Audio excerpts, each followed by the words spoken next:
DraftKings Sportsbook is the best place to bet touchdowns. I have teamed up with DraftKings to bring you all your favorite ways to bet touchdowns as we start to wrap up this NFL season. New customers can turn $5 into $300 if your bet wins. Paid in bonus bets, the crown is yours. Download the DraftKings Sportsbook app, use the code SONNEN, stay on the action, and use your bonus bets on DraftKings same-game parlays for a shot at an even bigger payout. Love the thrill of live betting? Bet live on star player props and in-progress games right as they happen. If sports betting is not yet available in your state, don't worry. You can still join in on all the fun with DraftKings Daily Fantasy Sports and have the shot to win cash prizes. Download the DraftKings Sportsbook app now. New customers use my promo code SONNEN and bet just $5 on any wager and get $300 in bonus bets if your bet wins. That's promo code SONNEN only at DraftKings Sportsbook.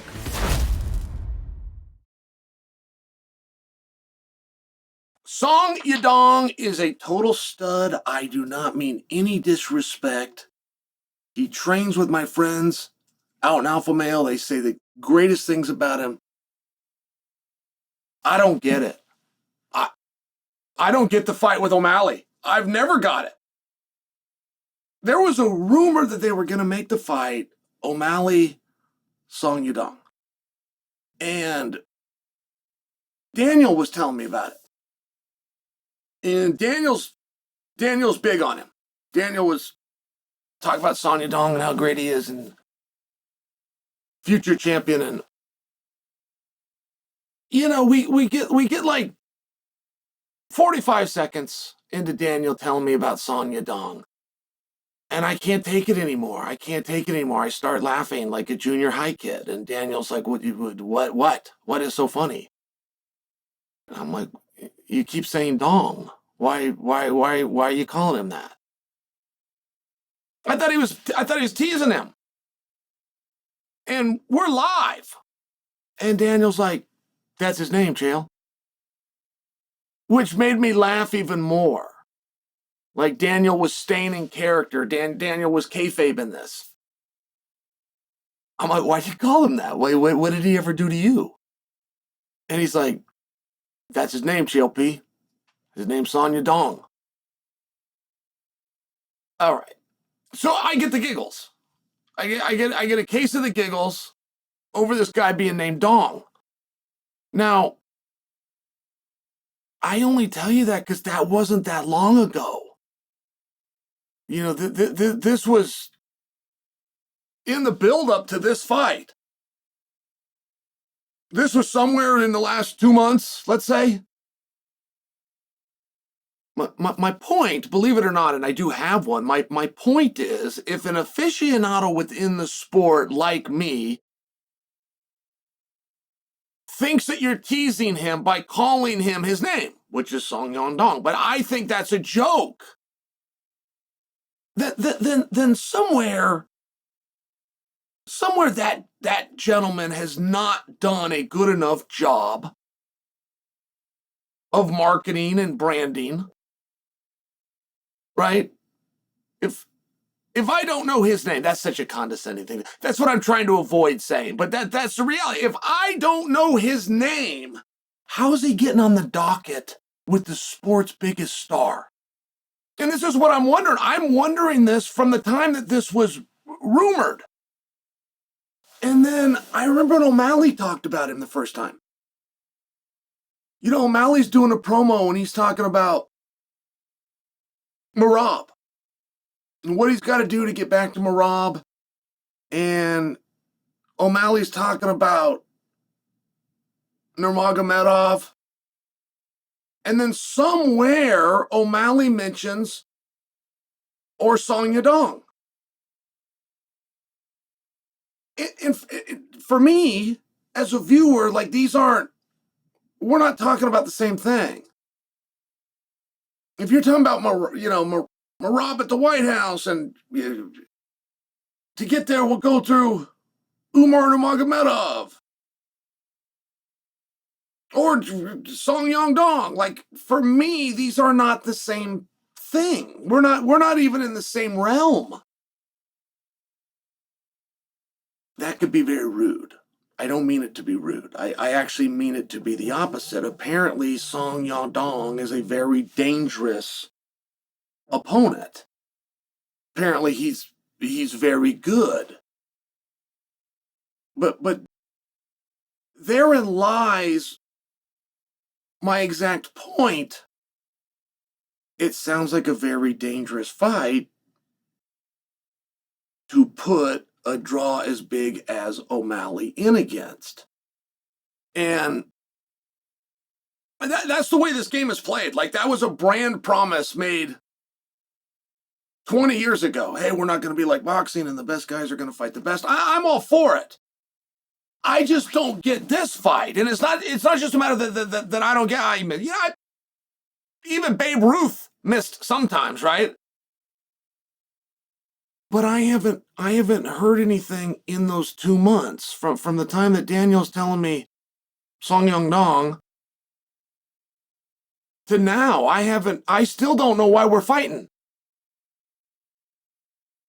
Is this a number one contenders match?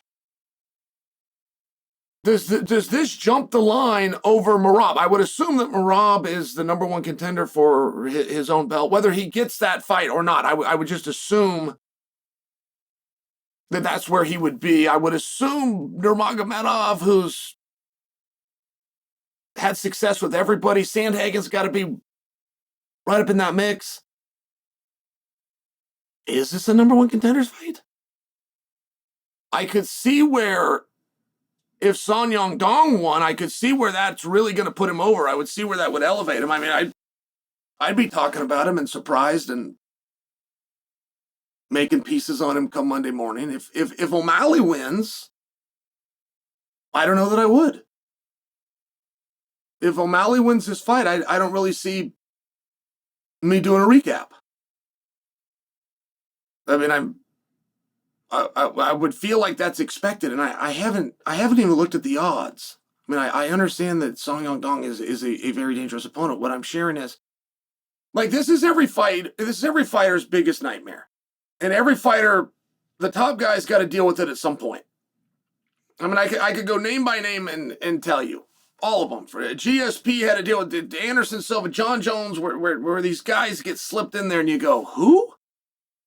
And it's not a matter of, hey, that guy's not great.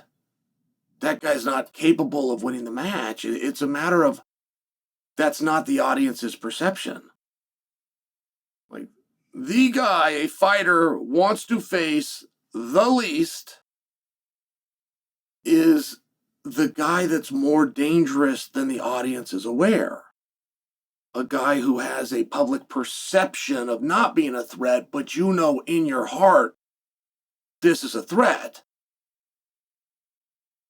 Tom just went through it. Aspinall, just to give you a great example. I mean, in the week of media leading into the fight with Surreal, Tom was not listening to all the people that were saying he was going to get Surreal out of there in 10 seconds and Surreal didn't belong. Tom's like, I'm not hearing any of that. This guy is a very hard fight, and I'm going to take him very serious. And it's a weird thing. You guys remember Pale Harris? Husamar? Pale Harris, he's the guy who was ankle locking everybody. Dan Henderson drew him. My teammate, Dan Henderson, drew him. And when we drew the name, we're going, Dan, he's fought for world championships. He's been world champion. He's fought in Fedor. He's fought in Big Nog. He's fought at all these different weight classes. And it might have even been Palharis's debut. It might have been his UFC debut. It's a non-main event. Dan's got him. We're going, what? It's one of those things, and you go look him up, and you start seeing all these really impressive, but the audience doesn't know that. It's just every fighter's biggest fear. And I might be alone. You guys might be huge Dong fans, and you're going, man, this guy's great. Chael, what are you talking about? I don't question that he's very good, but to get title shots or to get main events, you need more than very good. You need more than impressive records. You need more than black belts. You must have a mandate of the masses. You must be able to walk into an MMA room and have everybody in the room know who you are. And then when you get 20 guys together and they walk in a room and everybody knows who all 20 are, all you got to do is use your ears, and whoever gets the loudest ovation is going to be your main event. Same way in professional wrestling, just for example. That's who you find out who the bigger draw amongst the draws is. Called a pop, crowd reaction. All right. I don't get it. I don't get the fight. I don't know where we go from here.